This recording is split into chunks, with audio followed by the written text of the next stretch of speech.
जींद में जुलाना में जेजेपी की नव संकल्प रैली चल रही है और इस रैली में जेजेपी के राष्ट्रीय अध्यक्ष डॉक्टर अजय चौटाला बोल रहे हैं। लाइव आपको सुनवाते हैं क्या कुछ कह रहे हैं। श्रम मंत्री अजीज अनूप धानक जी, पार्टी के वरिष्ठ विधायक सम्माननीय चौधरी ईश्वर सिंह जी, भाई जोगीराम जी सिहाग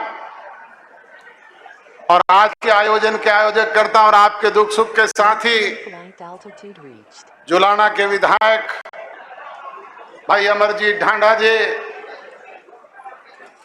महिला शाखा की हमारी प्रदेश की अध्यक्ष शीला बहन जी, राष्ट्रीय संगठन सचिव राजेंद्र लितानी जी, युवा के हमारे अध्यक्ष रविंदर सांगवान जी, हमारे हरियाणा सरकार में चेयरमैन भाई पवन खरखोदा जी, राणा जी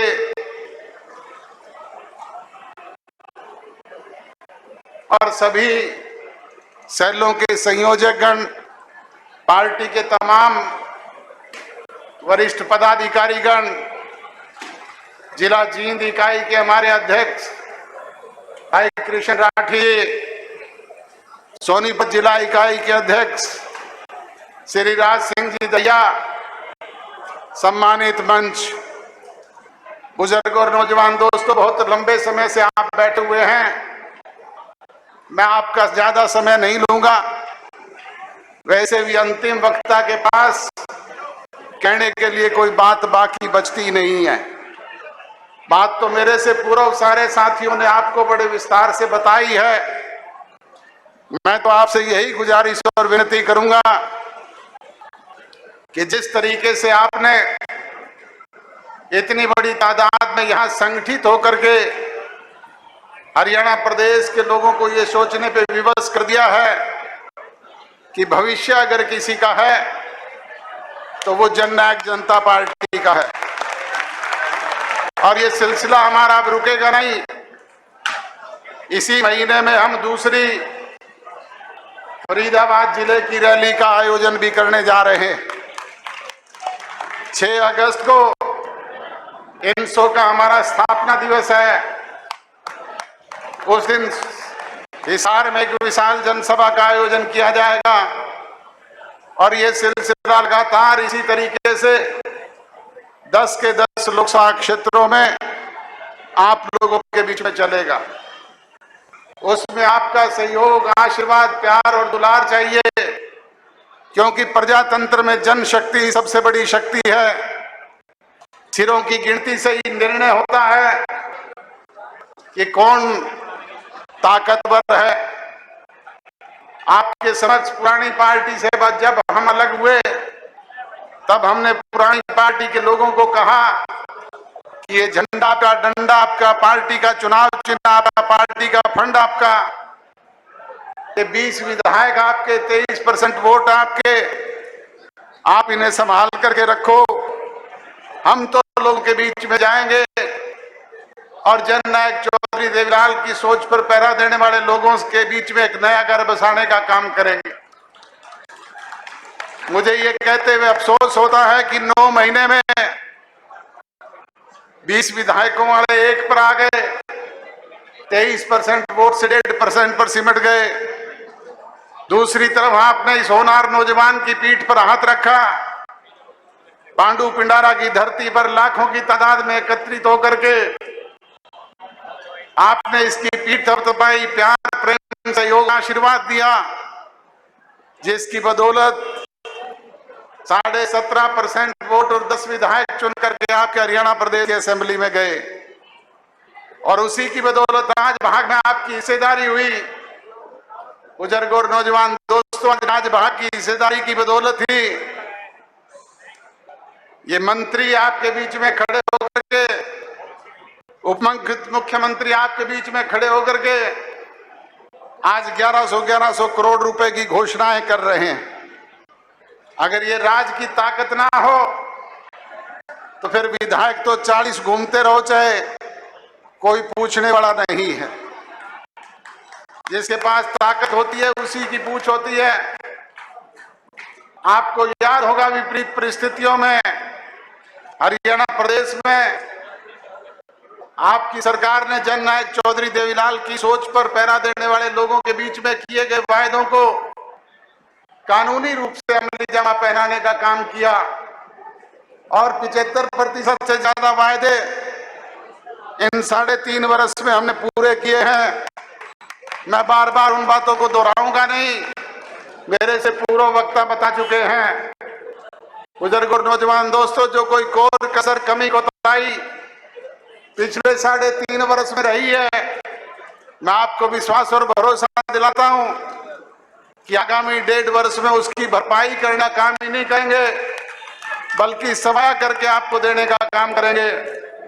और आपसे भी गुजारिश और विनती करूंगा कि आप लोग भी संगठन की दृष्टि से जो कोई कोर कसर कमी कोताही रही है, उसकी भरपाई करने का काम आप करना। और उसके लिए सीधा सा एक फार्मूला है, हर बूथ पे एक बूथ योद्धा, एक मजबूत बूथ सखी, एक मजबूत बूथ एजेंट और अनुभवी लोगों की टीम उनके साथ खड़ी करना। अगर इस तरह का संगठन खड़ा करने में आप कामयाब रहे तो फिर मिशन 2024 को कोई रोकने वाला नहीं। फिर ये 10 विधायक से 46 होते हुए देर नहीं लगती, फिर ये 17% से 51 होते हुए भी देर नहीं लगती। मुझे याद है 1984 का वो चुनाव, जब सोनीपत से चौधरी देवीलाल जी लड़ रहे थे, हिसार से चौटाला साहब लड़ रहे थे, हम 10 की 10 लोकसभा सीट हार गए थे, 0 पे आ गए थे। 10 दिन के बाद मुझे चौटाला साहब ने कहा, मेरा धन्यवादी दौरा बना दो, गाड़ियों को रिपेयर करवा के इनके लाउड स्पीकर ठीक करवा दो और प्रोग्राम बना दो। मैं उन गाड़ियों को, उन दिनों में ये डिस्पोजल की गाड़ियां जीपें वगैरह होती थी, ऐसी गाड़ियां तो होती नहीं थी, उनको लेकर के हिसार के ऑटो मार्केट में एक फौजी डाबड़े वाला मिस्त्री होता था, उसकी दुकान पर गया। वहां जाकर के अभी बैठा ही था कि 5-6 बिश्नोई पहले से बैठे हुए थे। चौधरी भजनलाल उस वक्त प्रदेश के मुख्यमंत्री थे। बिश्नोइयों का दिमाग 7वें आसमान पे था। मेरे को देख करके आपस में बदलाने लगे और कहे कि अब चौधरी देवीलाल सड़कों पर कागज बेशक चुग ले, वोट तो कुछ बचा नहीं है। मुझे गुस्सा भी आया, पर करूं क्या, वो 5-6 थे। मैंने मन में गांठ बांध करके वहां से निकल लिया। 1985 में चौधरी देवीलाल ने मैन की विधानसभा से इस्तीफा देकर के उपचुनाव लड़ा और भारी मतों से विजयी हासिल हुई। थोड़े दिन के बाद न्याय युद्ध का आंदोलन शुरू हो गया और 1987 पहुंचते पहुंचते वो 0 से 90 में से 85 विधानसभा की सीटें आपने जीत करके दी। वो आप लोगों का प्यार, आशीर्वाद, दुलार था, जिसका परिणाम ये रहा। सो बुजुर्ग और नौजवान दोस्तों, आपसे विनती और गुजारिश है कि 1.5 वर्ष में आप लोग संगठित होकर के उसी तरीके का कार्य करने का काम संगठन की दृष्टि से करें। निश्चित तौर पे सार्थक परिणाम आपको देखने को मिलेंगे और मिशन 2024 पूरी तौर पे आपकी इच्छाओं के अनुरूप होगा। यही कहते हुए आप सबका आभार व्यक्त करता हूं, धन्यवाद व्यक्त करता हूं। आपने काम के कीमती समय में से समय निकाल करके इतनी बड़ी तादाद में यहाँ पे आके जो हौसला अफजाई की, उसके लिए आपका शुक्रगुजार हूं, आपका आभारी हूं, धन्यवादी हूं। आप सबका बहुत बहुत धन्यवाद। जय हिंद। जेजेपी पार्टी जिंदाबाद।